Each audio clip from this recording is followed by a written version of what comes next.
Պարոն Սիմոնյան, գնեք, ձեր օրոք էլ է այդպես եղել, որ ասում եք քաղաքական անկախություն չեն ունեցել։ 21 թվականին հենց Ռուսաստանի միջամտությամբ Արմեն Գրիգորյանը չնշանակվեց արտգործ նախարար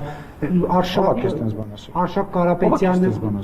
Ով է որ Արմեն Գրիգորյանը մենք ուզեցել ենք նախարար նշանակենք Արմեն Գրիգորյանը դու չեն տվել։ Եվ այդ փուլում շրջանառվում էր այդ տեղեկությունը եւ իշխանությունը շատ տեղեկություններ։ Դուք շրջանառում եք ներողություն, դուք շրջանառում եք տեղեկություններ, որոնք դուք գրում եք, դուք շրջանառում եք։ Արշակ Կարապետյանի մասին ինչ պետք է հերքեմ կամ Նիկոլ Փաշինյանը հաստատեց, որ Ռուսաստանի նաեւ հաճելի էր, որ Արշակ Կարապետյանը լինի պաշտպանության նախարար եւ դա եւս հաշվի առնվել։ Լսի, այն իրավիճակում, երբ որ մենք նոր պատերազմը ավարտել ենք եւ երկրի պետականությունը կախված է ինչ որ րոպեների եւ ժամերի հետ կապված, ինչ որ իրավիճակում որոշում կայացնելը եւ ամբողջ պետությունը կառավարել, ենթարկել եւ մնա ղեկավարել այդ երկրի տրամաբանության մեջ եւ այդ երկրի հետ համաձայնեցնող, դա տարբեր բաներ են, շատ բաներ ա եղել, չգիտեմ, այլ իրավիճակում այլ ինչ որ բանի համար են կարել, բայց դուք ուզում եք ասեք, որ 2018 թվականից սկսած, ել չեմ ասում 2020 թվականից սկսած մենք այդ բալանսը չենք փոխել, իրանք են ասում, որ մենք այդ բալանսը փոխել ենք, հենց ռուսական կողմն է ասում, որ մենք այդ բալանսը փոխել ենք, ինչ բնական է, որ 2018 թվականից սկսած մինչև 20 թվականը ուրիշ բաներ են եղել 20 թվականից հետո այդ էլ ավելի ակնհայտ դարձել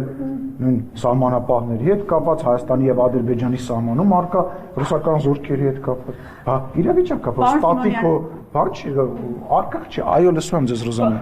Պարոն, արդյոք ինքնիշխանության մասին է խոսում, երբ որ Ալիևը տեսակապով խոսում է Եվրամիության ամբողջ պաշտոնյաների ներկայությամբ Արցախի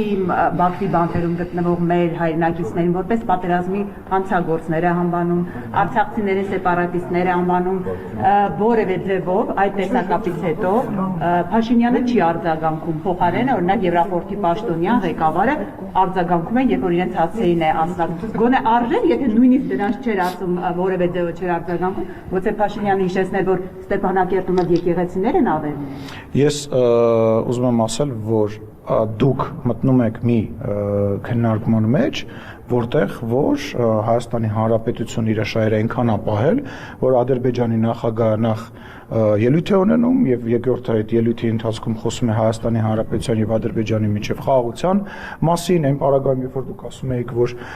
խաղաղություն չի լինի եւ մարդը որ ճակերտավոր իբր պարտվել է 44 օրյա պատերազմի ժամանակ չի կարող բանակցել եւ այլ։ Ձեր գնահատականները խոսակցության վերաբերյալ շատ մակերեսային են հարգելիս եւ ինչ վերաբերում է ասելիքներին, այդ ասելիքը այնքան ենք ասել, որ եկել ենք հասել ենք նրան, որ ունենք խաղաղության պայմանագիր։ Ասել ենք նրան, որ մեր հարաբերությունները հասել են, որ մենք առևտուր ենք անում իրար հետ եւ բան են ապրանք ենք առնում։ Հիմա գիտեք ինչ, ես հասկանում եմ, որ ժամանակին տենց տրամաբանություն կար, կարելի էր տենց մեծ խոսալ, որովհետեւ ակնհայտ էր, որ ռուսական կողմը թույլ չի տա, կարելի էր բանակը թալաներ, ակնհայտ էր, որ ռուսական կողմը թույլ չի տա որևիցե գործողություն, բայց ես ուզում հասկանամ դուք ինչ եք ակնկալում, որ Ալենը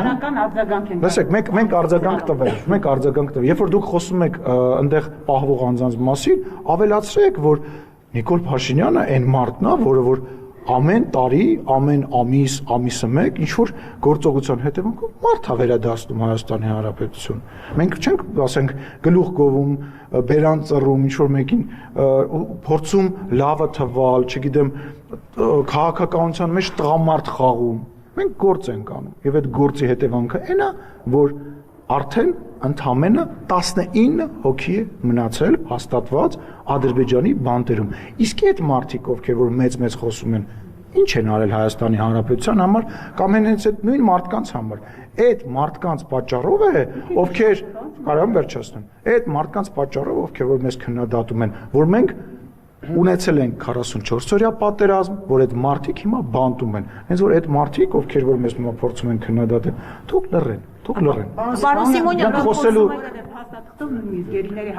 լսի 200 գերիներից մնացել է 19 հոգի։ Կարամ ամեն օր քեզ թուղթ գրեմ, ուղարկեմ, ուրախ ցույց տակ, ծապտակ անցնեք, գնաք առաջ եւ ընդհանրապես բան չփոխվի։ Թողեք գործ անենք, թողեք այդ մարդկանց հետ բերենք, ոնց որ բերում ենք։ Հերիք քաղաքական շարժումներ անեք, գերիների հետ կապված բանը անհայտ կորածների ծնողների հետ կապված քաղաքական շահարկումներ անեք, մահացածների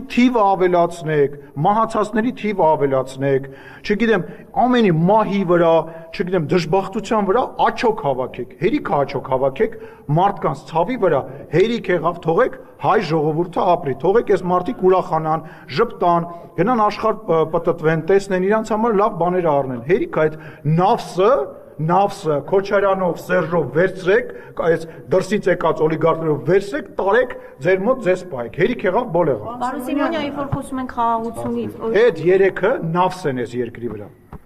Այդ